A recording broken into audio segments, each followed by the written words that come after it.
हाँ जी दोस्तों, कैसे हैं आप सभी। आई होप आप सभी अच्छे होंगे। तो दोस्तों, जैसा कि आपको पता है कि जावा स्क्रिप्ट का ट्यूटोरियल चल रहा है और जो कि प्रोवाइड किया जा रहा है आपको एके एडु सॉल्यूशन से। तो अगर अभी तक आपने सब्सक्राइब नहीं किया है तो प्लीज सब्सक्राइब कर लीजिएगा एंड बेल आइकन को प्रेस कीजिए। दोस्तों, आज के लेक्चर में हमको क्या देखना है वो सब चीजें हम डिस्कस करेंगे। एंड लास्ट के लेक्चर में हमने क्या देखा था, पहले हम थोड़ा सा वो डिस्कस कर लेते हैं। तो मैं अपने कोड पे चलता हूँ और मैंने यहाँ पे अपना ब्राउजर ओपन करके रखा है। देखो, मैंने यहाँ पे आपको बताया था कि किसी भी फंक्शन के अंदर हम किसी तरह से पैरामीटर पास करते हैं। मैंने फंक्शन के बारे में लास्ट से लास्ट लेक्चर में बताया था। पूरा मैंने फंक्शन को क्लियर किया था अच्छे से एंड उसके बाद मैंने उसकी आर्गुमेंट को क्लियर किया था। तो दोस्तों, आज हम क्या देखने वाले हैं, आज हम देखेंगे दो टाइप के डेटा टाइप होते हैं हमारे पास, प्रिमिटिव और नॉन प्रिमिटिव। अब उनमें क्या डिफरेंस होता है, मैन जेएस में वो कैसे वर्क करते हैं वो देखेंगे। मेमोरी रिप्रेजेंटेशन किस टाइप की होती है वो हम देखेंगे। मैं डायग्राम के थ्रू भी आपको समझाऊंगा और कुछ कोड लिख के भी मैं आपको समझाऊंगा। और साथ ही साथ हम देखेंगे call by value and call by reference, जिसको आप लोग समझते हो। आज से पहले आपने कोई प्रोग्रामिंग लैंग्वेज पढ़ी होगी तो ये डेफिनेटली आपने पढ़ा होगा कि कॉल बाय वैल्यू होता है, कॉल बाय रेफरेंस होता है। तो जावा स्क्रिप्ट में वो सब चीज़ें कैसे वर्क करती हैं वो सब चीज़ें मैं आपको बताऊंगा। तो आज के लेक्चर में हम वही देखने वाले हैं। दोस्तों, फिर से एक बार रिक्वेस्ट है आपसे कि चैनल को सब्सक्राइब कर लो, वीडियो को लाइक करो एंड शेयर कर दो जितने भी आपके ग्रुप हैं। तो हम क्या करेंगे, यहाँ पे मैं लेक्चर बना ले रहा हूँ। 16 मेरे हो गए थे, 17 फोल्डर बना लूंगा मैं यहाँ पे लेक्चर का। तो मैंने 17 बना लिया है एंड इसके अंदर इंडेक्स डॉट सॉरी जेएस, यहाँ पे इंडेक्स डॉट जेएस के नाम से मैंने फाइल बना ली है। अभी यहाँ पे भी मेरे को चेंजेस करने होंगे। यहाँ मैंने 17 कर दिया है तो 16 को हम यहाँ से रिमूव कर देते हैं। अब दोस्तों, हाँ 16 हमने रिमूव कर दी। अब 17 में अभी हमें क्या करना है, इसके अंदर चलते हैं और यहाँ पे हम कंसोल डॉट लॉग लिखते हैं। फर्स्टली मैंने आपको कंसोल डॉट टेबल के बारे में ही बताया था, अगर नहीं पता हो तो टेबल एक बार फिर लिख के देख लेते हैं। तो इस तरह से जब हम यहाँ पे एरे पास करते हैं, एरे के अंदर हम कुछ भी पास करेंगे, जैसे कि मैंने यहाँ पे पास किया दिस इज 17 लेक्चर। तो देखो, इसके अंदर इस तरह से हमारी वैल्यू की एंड वैल्यू के पेयर में आ जाती है, ठीक है, टेबल के फॉर्मेट।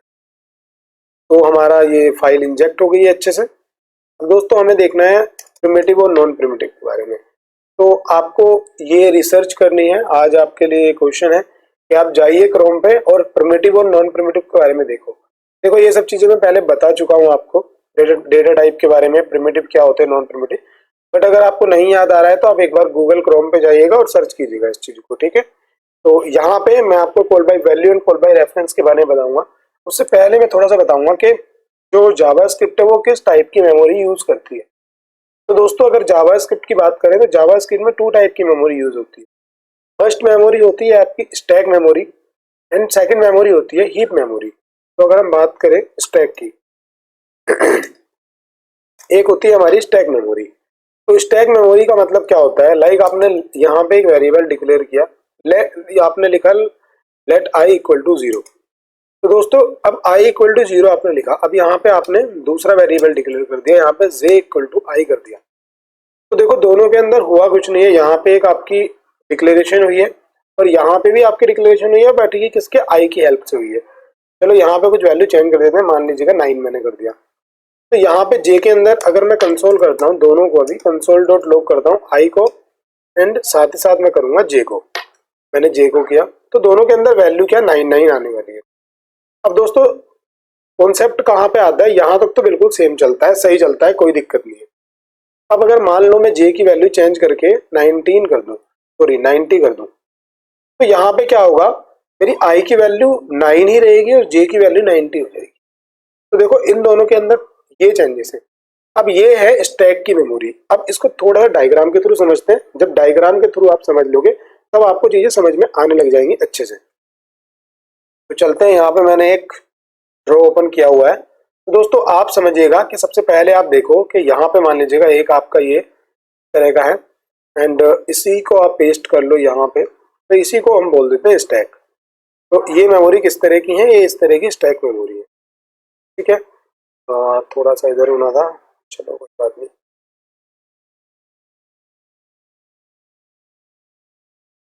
अब इसके अंदर क्या है, देखो ये स्टैक मेमोरी है। अब इसके अंदर क्या है, यहाँ पे आप इसको देखो कि यहाँ पे कौन सी वैल्यू डिक्लेयर हुई होगी। मान लो सबसे पहले मैंने आई को डिक्लेयर किया, मैंने लिखा कि लेट आई इक्वल टू 9, ठीक है। तो यहाँ पे मेमोरी किसकी बनेगी, 9 आई की बनेगी, ठीक है। यहाँ पे किसकी बनेगी, आई की। तो अगर हम यहाँ पे बात करें तो यहाँ पे हमारी आई की मेमोरी बन जाएगी। मैं एक बार लाइन थोड़ा कर लेता हूँ। तो इसके अंदर आई की वैल्यू आ जाएगी, यहाँ पे आई इक्वल टू कितना आ गया, 9 आ गया, ठीक है। सेम मेरे पास दूसरा, जब मैंने जे बनाया तो यहाँ पे किसकी मेमोरी आ जाएगी, जे की मेमोरी आ जाएगी, ठीक है। तो यहाँ पे जब मैंने डिक्लेयर किया तो यहाँ पे आ जाएगी जे की मेमोरी। यहाँ पे जो जे है, जे में 9 वैल्यू अभी आ गई है। बट अभी क्या हुआ दोस्तों, देखो ये अपने आप में अलग मेमोरी है, ये अपने आप में अलग मेमोरी है। इसका रेफरेंस कुछ अलग होगा, लाइक इसका एड्रेस 215 ले लो तो इसका एड्रेस कुछ और होगा, इसका एड्रेस 218 ले लो, ठीक है। या 9 आएगा यहाँ पे क्योंकि 4 बाइट का चलता है, तो हाँ 9 आ जाएगा। तो दोस्तों ये दोनों के अंदर ये डिफरेंस है, क्या डिफरेंस है कि ये दोनों अलग तक चलेंगे। तो यहाँ पे इसकी मेमोरी अपने अलग मेमोरी होगी, इसकी मेमोरी अपनी अलग मेमोरी होगी। तो इसने इसे हम बोलते हैं स्टैक। लाइक आपने और कुछ बना दिया दूसरा एक, ठीक है, यहाँ पे आपने टी बना दिया, तो टी में जैसे मान लीजिएगा यहाँ पे ट्रू लिख दिया तो यहाँ पे एक अलग बन जाएगा। तो इस तरह का ये स्टैक बनता है हमारा। तो ये क्या बनेगा, ये हमारा पूरा एक स्टैक बन जाएगा इस तरह का। इस पूरे स्टैक के अंदर वैल्यू हमारी आएगी, ठीक है दोस्तों। तो इस तरह से ये स्टैक हो गया। तो इसी में जब हमारी वैल्यू निकलती है तो आपको पता है स्टैक के अंदर 1 बाई 1 निकलती है, ये तो आप जानते हो। बट अभी हम वैल्यू इन करेंगे इसके अंदर, वही चीज आप देखो, ठीक है। तो यहाँ पे अभी ये हो गया आपके पास। तो ये अगर आप देखो तो ये पूरा क्या हो गया, पूरा आपके पास स्टैक हो गया। तो इसे हम बोलते हैं पूरे को स्टैक मेमोरी, ठीक है। ये पूरा स्टैक मेमोरी होगी, इसके अंदर इसकी वैल्यू अलग होगी, ये अलग होगी, ये अलग होगी, ये सब चीजें इस तरह से चलती है। अब दोस्तों आपको बताता हूँ दूसरा, इसे हम एक तरह से बोल सकते हैं कॉल बाई वैल्यू, ठीक है। तो कॉल बाई वैल्यू, ठीक है, सीबीवी मैंने लिख दिया है, कॉल बाई वैल्यू, एक तरह से इसको आप ऐसे समझो। अब दूसरी चीज मैं आपको समझाता हूँ कि दूसरा क्या होता है, कॉल बाई रेफरेंस किसको बोलते हैं। अच्छा दूसरा, अगर हम इसको किसी और केस में ले, लाइक मैंने यहाँ पे आई तो लिया था और आई की वैल्यू मैंने ट्रू ले ली, फॉल्स ली, तो सब चलेगा, तो भी यही सेम चलेगा, ठीक है। तो अभी के लिए मैंने इस तरह से ये कर दिया, तो मैंने यहाँ पे कमेंट कर दिया। दोस्तों देखो ध्यान से आप देखना, अब यहाँ पे मैंने क्या बनाया, मैंने लेट ए एरे बना दिया, एक ए आर आर मैंने बना दिया एंड इसके अंदर मैंने वैल्यू दे दी। लाइक इस तरह से मेरे को एरे बनाना था, मैंने ऑब्जेक्ट बना दिया, मैंने 10 दे दिया, 20 दे दिया एंड उसके बाद मैंने यहाँ पे नाम दे दिया अपना एक ASD सोल्यूशन, ठीक है। स्ट्रिंग मेरा हो गया एंड यहाँ पे मान लीजिएगा ट्रू भी दे दिया इस तरह से। अब मैं दूसरा एरे बना लेता हूँ, ARR2 मैंने यहाँ पे बनाया और इसके अंदर ARR की वैल्यू असाइन कर दी। अब दोनों को हम कंसोल डॉट लॉग कर देते हैं ARR, ओके। और यहाँ पे अगर हम इसको ही करते हैं ARR2। दोस्तों ये चीजें मैं आपको क्यों समझा रहा हूँ, देखो जावास्क्रिप्ट के अंदर जब हम प्रोग्रामिंग करते हैं ना, तो इसके अंदर कुछ चीजें बहुत ज्यादा डिफिकल्ट हो जाती हैं, कुछ चीजें तो नॉर्मल होती हैं जो नॉर्मल प्रोग्रामिंग में होती है, बट जावा के अंदर थोड़ी, सॉरी जावास्क्रिप्ट के अंदर, मैं जावा बोल गया तो उसके लिए सॉरी, जावास्क्रिप्ट के अंदर कुछ चीजें थोड़ा डिफिकल्ट हो जाती है, उन चीजों को समझना बहुत जरूरी है। तो दोस्तों यहाँ पे दोनों की वैल्यू के अंदर क्या चेंज है, कुछ चेंज नहीं है, दोनों में 10 20 एक ASD सोल्यूशन, उसके बाद ट्रू आ गया। देखो दूसरे के अंदर भी देखो 10 20 एक ASD सोल्यूशन ट्रू हो गया। अब ध्यान से देखना, अब इसी के अंदर मैं क्या करता हूँ, मैंने यहाँ पे जो मेरा एरे 2 था तो उसका एक मेथड पुश मैंने यहाँ पे यूज किया, ठीक है, पुश यूज किया और मैंने यहाँ पे मैंने 30 कर दिया। तो ध्यान से अब देखना, अब दोनों के अंदर देखो, देखो इसके अंदर देखो क्या है, यहाँ पे 30 भी ऐड हो गया है एरे 1 के अंदर और एरे 2 के अंदर भी 30 ऐड हो गया है। तो देखो अभी के लिए आप एक कॉपी यहाँ पे बनाओ, एक कॉपी इसकी यहाँ पे बनाओ। तो पहले आपका एरे 1 प्रिंट हुआ, जो एरे था जो कि इसको रेफरल करेगा, इसको रेफरेंस करेगा, इस वाले को यहाँ पे प्रिंट हुआ। अब देखो मैंने इसके, तो इसमें क्या है, अभी ट्रू तक वैल्यू आई होगी, 10 20 एक ASD सोल्यूशन ट्रू, ठीक है। अच्छा हाँ, ये तो मैं भूल गया था कि इस तरह से चलता, ठीक है। अभी के लिए देखो आप यहाँ पे इसको पुश को मैंने कमेंट कर दिया और इसका तो कोई वजूद ही नहीं रहा, इसको काट देते हैं। देखो अभी के अंदर इसके अंदर कितनी वैल्यू है, 10 20 एक ASD सोल्यूशन ट्रू, इस तरह से आ गया। अभी इसके अंदर और वैल्यू आपको नहीं मिलेंगी। जैसे ही आपने पुश किया किसके अंदर, एरे 2 के अंदर, तो देखो जैसे एरे 2 के अंदर पुश किया तो एरे 2 के अंदर वैल्यू बढ़नी चाहिए थी, बट यहाँ पे एरे 1 में भी वैल्यू, मतलब एरे में ही वैल्यू बढ़ गई है। अब ऐसा क्यों हुआ है दोस्तों, ये चीजें आपको थोड़ा समझनी है, ठीक है। तो वहीं चलते हैं, हम थोड़ा डायग्राम को देखते हैं तो अभी के लिए दोस्तों मुझे क्या करना है, देखो मैं आपको मेमोरी बताता हूँ। तो फर्स्टली तो एक ही मेमोरी लेके चलो। यहाँ पे देखो एक मेमोरी बनी इस तरह से। अब दूसरे में जैसे मैंने वेरिएबल बनाया, तो वेरिएबल बनाने में क्या हुआ, मेरा जो एरे बना है उसी के अंदर देखो एक मेरा एरे ये बन गया, ठीक है। अब वो एरे यहाँ पे नाम क्या आएगा, यहाँ पे जो मैंने ARR बनाया था वो यहाँ पे आपको मिलेगा। यहाँ पे आपका क्या मिलेगा, ARR, ठीक है। अब इसके अंदर हुआ क्या है, ARR क्या करेगा, यहाँ पे एक मेमोरी आप समझ के देखो, यहाँ पे एक मेमोरी बनी है, वो यहाँ पे जो मेमोरी बनी है उसके अंदर वैल्यू स्टोर है, ठीक है। ये वैल्यू जितनी भी थी, जो भी वैल्यू यहाँ पे रखी हुई थी वो इसके अंदर स्टोर है। लाइक मैं अभी वैसे ही ले रहा हूँ, कुछ टेम्प वैल्यू ले रहा हूँ। यहाँ पे मान लीजिएगा मेरे पास यहाँ पे 10 है, यहाँ पे 20 है और यहाँ पे 2 है। इस तरह से ये वैल्यू मेरे पास हो गई है, ठीक है। अब मैंने क्या करा, मैंने यहीं पे एक दूसरी मैंने लिखा था कि मेरा जो ARR2 है, मैंने यहाँ पे लेट ARR2 था उसको किसके इक्वल कर दिया, मैंने ARR के इक्वल कर दिया। तो ARR मैंने असाइन कर दिया इसके अंदर, ठीक है। ARR जब मैंने यहाँ पे असाइन कर दिया तो मेरे पास क्या होगा, एक रेफरेंस और बना, एक यहाँ पे इंस्टेंस बना, इंस्टेंस ही बोलते हैं हम इसको, जिसके अंदर भी वैल्यू क्या ARR हो जाएगी, ठीक है। तो यहाँ पे जो हमारा ये इंस्टेंस बना, इसको हम कह सकते हैं कि ARR2 मेरा यहाँ पे बना, ARR2 मेरा बन गया। अब ये इसने करा क्या है, जिस रेफरेंस को ये ले रहा था, देखो ये रेफरेंस ले रहा था, इसके पास भी वही रेफरेंस आया है, तो ये भी क्या करेगा, इसी रेफरेंस को लेके जाएगा। अब इसके अंदर वैल्यू क्या होगी, तो इसका जो एड्रेस होगा ना, यहाँ पे जो इसका एड्रेस होगा, लाइक इसका एड्रेस कुछ भी मान सकते हो आप। यहाँ पे जैसे कि हेक्साडेसिमल में होता है, वैसे यहाँ पे 1 2 3 ले लो, तो ये दोनों क्या कंटेन करेंगे, ये यहाँ पे 1 2 3 कंटेन करेगा और ये भी यहाँ पे 1 2 3 कंटेन करेगा, ठीक है। यहाँ पे ये भी 1 2 कंटेन करेगा। तो ये चीजें इस तरह से होती है, ये होता है हमारा रेफरेंस। अब इसके अंदर अगर आप इस वाले रेफरेंस में देखो, इसके अंदर क्या है, इसको थोड़ा सा ऐसे समझो। स्टैक वाली मेमोरी में क्या था, लाइक आपको कुछ सामान चाहिए, आपको कुछ नोट्स चाहिए, आपको एग्जाम है उसकी प्रिपरेशन करनी है, तो क्या होता है कि आपको ना एक कॉपी मिल जाती है।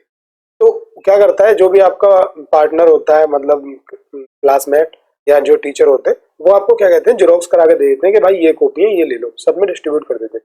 तो उसमें सबके पास ऑन कॉपी होती है अपनी, और अपनी अपनी कॉपी में वो चाहे कुछ भी करें, लाइक उसको चाहे क्रैक कर दे A to Z, मतलब उसको बेकार कर दें, कुछ भी है ना। बट आप सोच के देखो कि आपकी एक ही कॉपी है और वही सब में डिस्ट्रीब्यूट होनी है 1 by 1। तो उसमें क्या होगा कि अगर एक कॉपी बेकार होगी तो वो सभी के लिए बेकार होगी, एक बंदा करेगा बट सबको प्रॉब्लम होगी। तो ये एड्रेस पे काम होता है। तो यहाँ पे क्या मिलता है, इसका एड्रेस मिलता है, ये वाला, तो ये वाला एड्रेस सबको मिल जाता है। तो इस एड्रेस पे यहाँ पे काम होता है। तो इस एड्रेस के थ्रू अगर मान लो यहाँ पे कुछ चेंजेस होंगे, यहाँ पे कुछ चेंजेस अगर होंगे, ये वाले चेंजेस की अगर हम बात करें, मैं इसको हाँ ठीक है। तो ये वाले जो चेंजेस हैं, अगर इनके अंदर कोई एक बंदा चेंज करेगा, लाइक ये चेंज करेगा, तो इसके अंदर होगा क्या कि ये वाला अगर चेंज करता है तो ये वाला भी, तो क्या होने वाला है इसके अंदर कि इसके अंदर एक्चुअल के अंदर चेंज होना है। इसके एक्चुअल के अंदर अगर मान लो यहाँ पे 20 की जगह 30 कर देता है कोई, और 30, तो यहाँ पे एक्चुअल 30 हो जाएगा, ठीक है। दोनों के अंदर इसके लिए भी हो जाएगा और इसके लिए भी हो जाएगा। लाइक कोई और एक रेफरेंस बनता है अगर यहाँ पे, तो उसके लिए भी ऐसे हो जाएगा।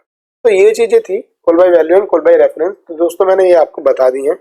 अब इसके अंदर ज्यादा परेशान होने की आपको नीड नहीं है, ये इस तरह से वर्क करती है, बस आपको ध्यान रखना है। देखो मैंने आपको क्यों बताया, क्योंकि मोस्टली जो आप वर्क करोगे वो एरे और ऑब्जेक्ट पे करोगे, ठीक है। ज्यादातर एरे और ऑब्जेक्ट पे करोगे। देखो फंक्शन वगैरह तो चलते ही चलते हैं, बट मोस्टली आप ये यूज करोगे। जब आपका एपीआई से डेटा आएगा तो वो एक स्ट्रिंग में आएगा, बट उसका फॉर्मेट क्या होगा, फॉर्मेट आपका एरे जेसन होगा, ठीक है।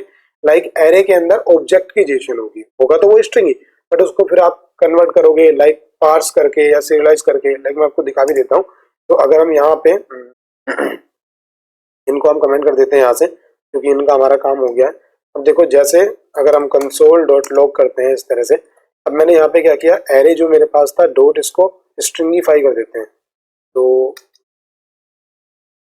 एरे डॉट, एक सेकेंड, हम स्ट्रिंग पे लगाते हैं ये चीजें, तो अभी होगा नहीं है यार।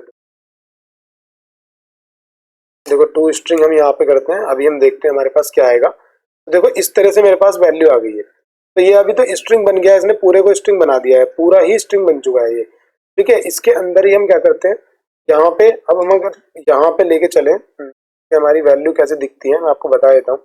थोड़ा सा मैं आपको बताऊंगा, बट यहाँ पूरा मैं अभी कन्वर्ट नहीं कर रहा हूँ, तो वो चीज़ें ठीक है। यहाँ इस तरह से अब मान लो आपके पास ये इस तरह से स्ट्रिंग आ गई है। अब आप इस स्ट्रिंग को कैसे करोगे? अब अगर आप इसका टाइप भी देखना चाहो, यहाँ से अगर आप लाइक हम एक काम करते हैं, इसको ना असाइन कर लेते हैं किसी में, लेट str, ठीक है।